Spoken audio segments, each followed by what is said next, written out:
پاکستان اور امریکہ کے عسکری تعلقات نئی بلندیوں پر۔ Army chief field marshal Syed Asim Munir کی ٹیمپا میں سینٹ کام کمانڈ تبدیلی کی تقریب میں شرکت۔ جنرل مائیکل کوریلا کی خدمات کو خراج تحسین پیش کیا۔ دو طرفہ عسکری تعاون کے فروغ میں جنرل کوریلا کے کردار کی تعریف کی۔ فیلڈ مارشل نے ذمہ داریاں سنبھالنے پر ایڈمرل بریٹ کاپر کے لیے نئے خواہشات کا اظہار کیا۔ پاک امریکہ عسکری تعاون کے تسلسل پر اعتماد کا اظہار کیا۔ فیلڈ مارشل کی امریکی chairman joint chiefs of staff general Dan Caine سے ملاقات۔ باہمی دلچسپی کے امور پر تبادلہ خیال کیا گیا۔ دورہ پاکستان کی دعوت بھی دی۔ آرمی چیف کی دوست ممالک کے دفاعی سربراہان سے بھی اہم ملاقاتیں ہوئیں۔ فیلڈ مارشل کی پاکستانی کمیونٹی سے بھی ملاقات۔ اپنے خطاب میں روشن مستقبل پر اعتماد رکھنے کی اپیل۔ وطن عزیز میں سرمایہ کاری کی ترغیب۔ پاکستانی کمیونٹی کی جانب سے پاکستان کی ترقی اور خوشحالی میں تعاون کے عزم کا اظہار کیا گیا۔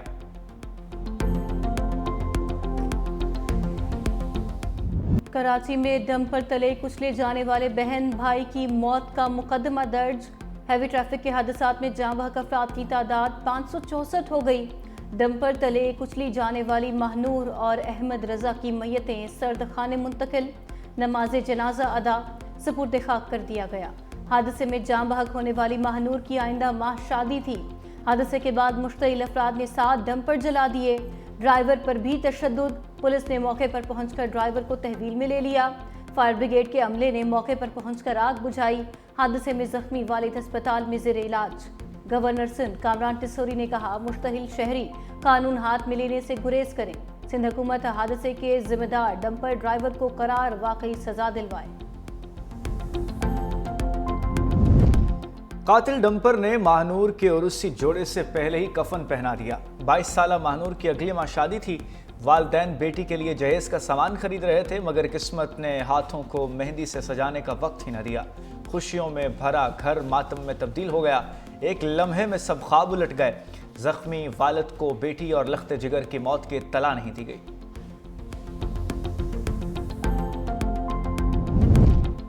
حکومت سندھ اور ٹرانسپورٹرز میں مذاکرات کامیاب۔ ٹرانسپورٹرز کا احتجاج ختم کرنے کا فیصلہ۔ سینئر وزیر شرجیل انعام میمن کی ٹرانسپورٹرز سے ملاقات۔ حادثے اور پرتشدد واقعات پر تشویش کا اظہار۔ شرجیل میمن کی پرتشدد واقعات کی شدید مذمت۔ کہا انسانی جان کا ضیاع ناقابل تلافی ہے اور یہ ہمارے لیے انتہائی افسوسناک ہے۔ اس بات کو یقینی بنایا جائے کہ آئندہ ایسے واقعات رونما نہ ہوں۔ جنہوں نے قانون ہاتھ میں لیا اور فسادات کو ہوا دی ان پر انسداد دہشت گردی کے تحت مقدمات درج ہوں گے۔ ٹرانسپورٹرز کے نقصان کے تعین کے لیے کمیٹی تشکیل دی جائے گی۔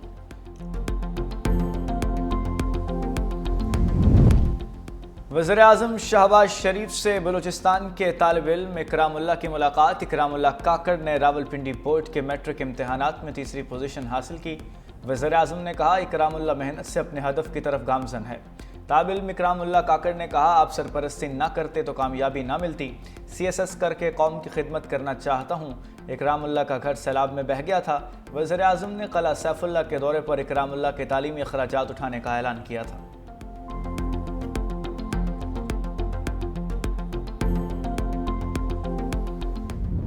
ہماری سانسیں، ہمارا خون، ہمارا جذبہ، ہمارا جنون، سب تیری حفاظت کے نام۔ ہماری ہر پرواز، ہر اڑان پاکستان کے وقار اور سربلندی کے نام۔ ہر لہر کے سینے پہ بن کے کھڑے ہیں ہم حفاظتی دیوار، ہم ہے اس کی ہر موج کے پہرے دار۔ معرکہ حق میں حصول آزادی سے تحفظ آزادی تک کا سفر۔ یوم آزادی کے موقع پر پاکستان کی مسلح افواج کا ملک کی حفاظت کے لیے ہر قربانی دینے کا عزم۔ پاکستان کی مسلح افواج کا ملک کے دفاع کے لیے کسی بھی قربانی سے دریغ نہ کرنے کا عزم۔ پاک فوج کے جوان نے کہا ہماری سانس، خون، جذبہ اور جنون سب وطن کی حفاظت کے نام ہے۔ پاک فضائیہ کے نمائندے نے کہا ہماری ہر پرواز اور ہر اڑان پاکستان کے وقار اور سربلندی کے لیے ہے۔ پاک بحریہ کے اہلکار نے کہا ہم ہر لہر کے سامنے حفاظتی دیوار بن کر کھڑے ہیں۔ پاک رینجرز کا بھی وطن عزیز کے دفاع کے لیے ہر لمحہ تیار رہنے کا عزم۔ ملک بھر میں جشن آزادی تقریبات جوش و خروش سے جاری ہیں۔ کراچی میں ساحل سمندر پر منی میراتھن۔ محمد سجاد اور ماہنور کی پہلی پوزیشن۔ لاہور آزاد کشمیر کے شہر باغ اور ڈیرہ اسماعیل خان میں سائیکل ریلیاں نکالی گئیں۔ شہریوں کی بڑی تعداد میں شرکت۔ سکھر میں آج میوزیکل نائٹ کنسرٹ بھی ہوگا۔ راحت فتح علی خان، ماروی صنم سمیت دیگر فنکار شرکت کریں گے۔ خواتین کے لیے سیکیورٹی کے خصوصی انتظامات۔ جشن آزادی کے حوالے سے تقریبات کا سلسلہ 14 اگست تک جاری رہے گا۔ مختلف سپورٹس مقابلوں کا انعقاد بھی کیا جائے گا۔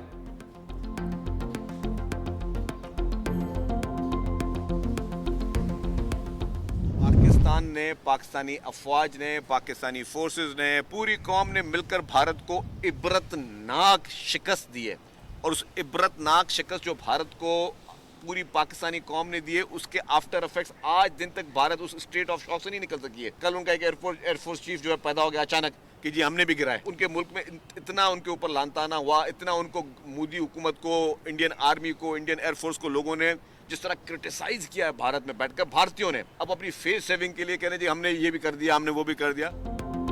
پاکستان نے حالیہ جنگ میں بھارت کو عبرتناک شکست دی۔ بھارتی ایئر چیف کا بیان فیس سیونگ کی کوشش ہے۔ سینئر وزیر سندھ شرجیل انعام میمن کی نیشنل اسٹیڈیم میں میڈیا سے گفتگو، کہا پاکستان کے ہاتھوں شکست کے بعد بھارتی رہنما اپنے عوام کو منہ دکھانے کے قابل نہیں رہے۔ ہم جشن آزادی کے ساتھ مارکہ حق کی جیت کی بھی خوشی منا رہے ہیں۔ 13 اگست کو کراچی کے نیشنل اسٹیڈیم میں گرینڈ میوزیکل شو ہوگا۔ یہ سندھ حکومت یا پیپلز پارٹی کے نہیں، پاکستان کے پروگرامز ہیں۔ شرجیل میمن نے نیشنل اسٹیڈیم میں یوم آزادی گرینڈ میوزیکل شو کے انتظامات کا بھی جائزہ لیا۔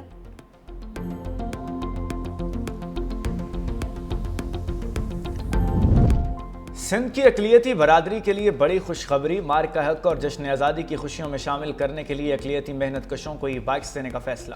محکمہ ورکرز ویلفیئر بورڈ کے سیکرٹری رفیق قریشی نے کہا وزیر اعلیٰ کی ہدایت پر ڈیتھ گرانٹ 10 لاکھ اور شادی گرانٹ 3 سے 5 لاکھ روپے رہے گی۔ ورکرز کے لیے مکمل سولرائزڈ گھر بھی تعمیر کیے جائیں گے۔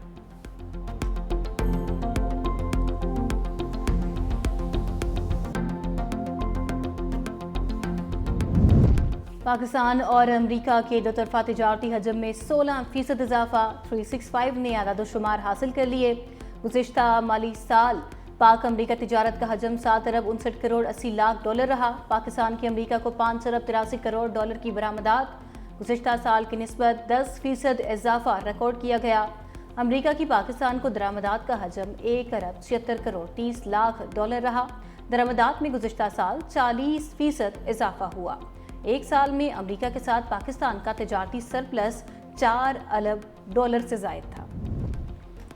مودی سرکار ہر محاذ پر ناکام، معاشی اور سفارتی ناکامیوں کے بعد اپوزیشن کی جانب سے انتخابات میں دھاندلی کے سنگین الزامات نے مودی کی مشکلات بڑھا دی۔ پاکستان کے ساتھ جنگ بندی اور امریکہ سے سفارتی سرد مہری بھی مودی کے لیے امتحان بن گئی۔ بین الاقوامی جریدے روئٹرز نے موجودہ دور کا مودی کا دور اقتدار مشکل ترین وقت قرار دے دیا۔ آئندہ ہفتوں میں چین اور روس کا متوقع دورہ بھارتی وزیر اعظم کے لیے کڑا امتحان ہے۔ بہار کے ریاستی انتخابات میں ممکنہ شکست مودی کے تابوت میں آخری کیل ثابت ہو سکتی ہے۔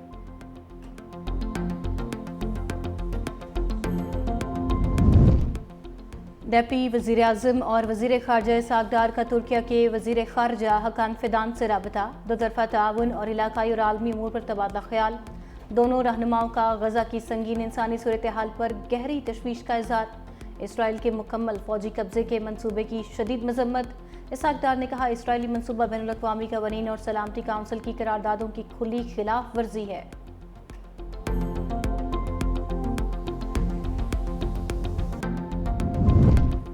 مستونگ کے قریب ریلوے ٹریک پر دھماکہ، جعفر ایکسپریس کی 6 بوگیاں ڈی ریل ہو گئیں۔ ریلوے ٹریک پر دھماکہ اسپیزن کے قریب ہوا، خوش قسمتی سے کسی مسافر کو نقصان نہیں پہنچا۔ دھماکے کے بعد فورسز نے علاقہ گھیرے میں لے لیا، واقعے کی تحقیقات اور سرچ آپریشن جاری۔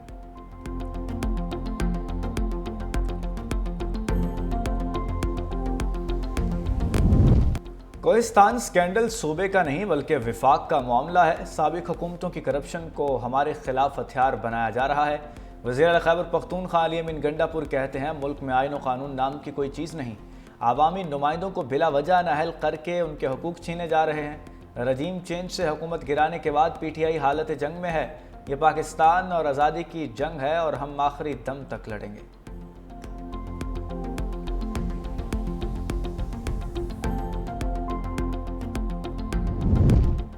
اپوزیشن لیڈر کے لیے میرے نام کے حوالے سے باتیں درست نہیں۔ آج کل شوشہ چھوڑا جا رہا ہے، 27ویں آئینی ترمیم لائی جا رہی ہے۔ ملک میں موجودہ نظام آئینی ہے، نا قانونی۔ پی ٹی آئی رہنما اسد قیصر کی میڈیا سے گفتگو، کہا مجھے خدشہ ہے کہ ملک ایک شدید انارکی کی طرف جا رہا ہے۔